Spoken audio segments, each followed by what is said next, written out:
استاد کہے میں استاد ہوں اس لیے حکم دے رہا ہوں، یہ اس کی حاکمیت ہے. ڈاکٹر کہے کہ تمہاری یہ بیماری یہ چیزیں نہیں کھانی، روز لکھ کے دیتے ہیں ڈاکٹر کہ یہ نہیں کھانا.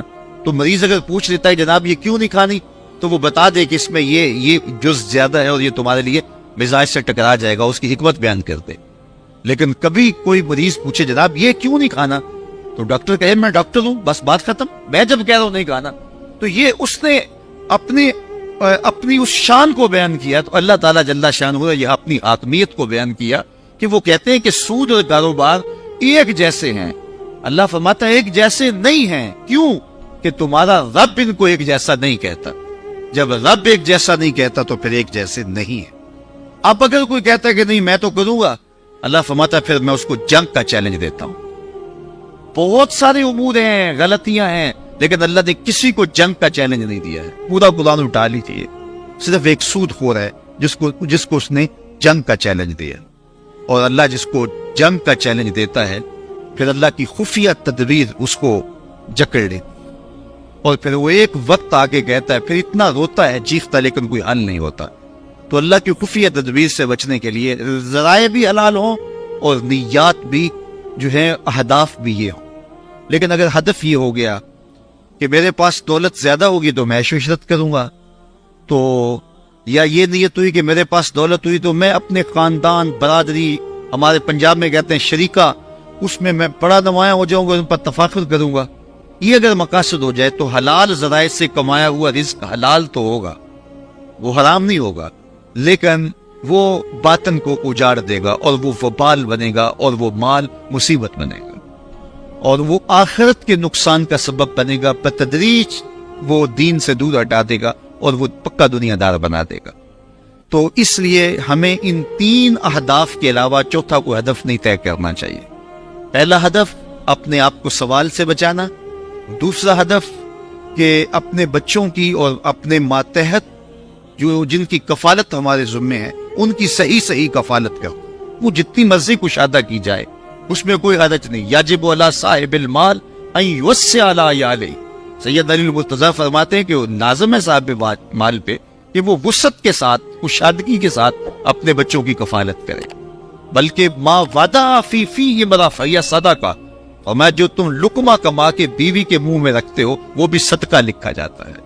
اس کا بھی تمہیں ثواب ملتا ہے، اس کا بھی تمہیں اجر ملتا ہے، اس کا بھی تمہیں صلہ اللہ کے ہاتھ سے نصیب ہوتا ہے. آپ جب راہ خدا میں خرچ کرتے ہیں، جو آپ اپنی اولاد پہ خرچ کرتے ہیں، ماں باپ کے خرچ کرتے ہیں، دوستوں پہ خرچ کرتے ہیں، وہ صدقہ نافلہ ہوتا ہے. اور جو غرباء اور مساکین پہ خرچ کرتے ہیں وہ 2 طرح کا ہوتا ہے. صدقہ نافلہ بھی ہوتا ہے، واجبہ بھی ہوتا ہے. صدقہ واجبہ صرف زکوٰۃ ہے، منت کا ہے، یا اس طرح کے جو صدقات. تو جو ہم اپنے بیوی بچوں پہ خرچ کرتے ہیں وہ صدقہ نافلہ ہے.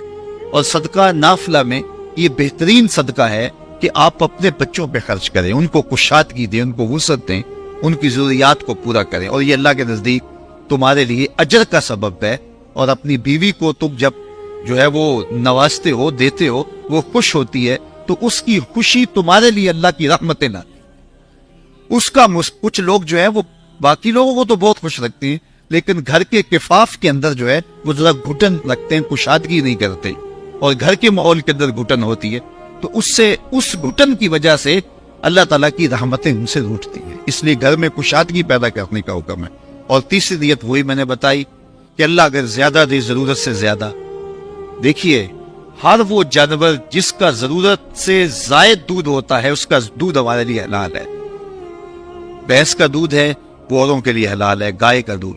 اور جس جانور کا دودھ اس کی ضرورت سے زیادہ نہیں ہوتا، بمشکل اس کے بچے پیتے ہیں، تو وہ ہمارے لیے حلال نہیں رکھا گیا. تو جس کو اس کی ضرورت سے زیادہ دے تو وہ چاہے کہ اوروں کو بانٹے، اور لوگوں کے لیے جو ہے وہ صدقات اور خیرات اور ضرورت ہو اپنے کاروبار میں بھی لگائے لیکن اوروں کو بھی دے. اور جب وہ راہ خدا میں خرچ کرے گا تو اللہ تعالیٰ جل شانہ اس کو برکت عطا کرے گا. تو یہ جو کاروبار کے ذرائع ہوتے ہیں یہ اللہ کی رضا کا سبب ہو سکتے ہیں. ایک موقع آیا کہ جب غزوہ تبوک کے لیے صحابہ نے حضور نے صحابہ سے فنڈ مانگا، تو انہوں نے جب پیش کیا تو صحابہ میں سے جو غریب تھے انہوں نے کہا کہ ذہب اہل الدثور فی الاجور، کہ جو اہل دثور ہیں، جو مالدار ہیں، وہ تو اجر میں ہم سے بڑھ گئے. اور ہم بہت پیچھے رہ گئے. انہیں حسرت ہوئی. آقا کریم علیہ السلام نے غلام آزاد کرنے کی ترغیب دی تو سب سے زیادہ غلام آزاد کیے تھے حضرت عبد الرحمن بن عوف رضی اللہ تعالیٰ عنہ. 1 2 4 10 غلام نہیں، انہوں نے اپنی زندگی میں 30,000 غلام آزاد کیے. بالکل زیرو سے شروع ہوئے تھے، زیرو سے. جب مکہ سے ہجرت کر کے مدینہ آئے تو حضور نے مواقعات قائم کی. ایک انصاری کو اور ایک مہاجر کو جوڑ دیا، کہ یہ تمہارا بھائی ہے، اس کو تم نے سٹینڈ کرنا، کھڑا کرنا. تو انہوں نے آدھے آدھے مال دے دیے. لیکن حضرت عبد الرحمن بن عوف کا جو انصاری بھائی تھا اس نے کہا جناب میں کیا پیش کر سکتا ہوں. اس نے کہا میرے بھائی تو مجھے بازار کا رستہ دکھا دے، اگلا کام میں جانوں، میرا کام ہے. تو جو ہاتھ سے کام کرنے والے ہوتے ہیں، محنتی ہوتے ہیں، اللہ تعالیٰ انہیں سرفرو کرتا ہے. تو عبد الرحمن بن عوف رضی اللہ تعالیٰ عنہ کو وہ بازار لے گئے اور بازار کی نوعیت سمجھا دی کہ اس وقت منڈی میں یہ تیز ہے اور یہ کمزور ہے اور یہاں کے حالات اور مزاج یہ ہے. کہا بس آپ اب گھر جائیے، اب میں جانوں اور بازار جانا ہے.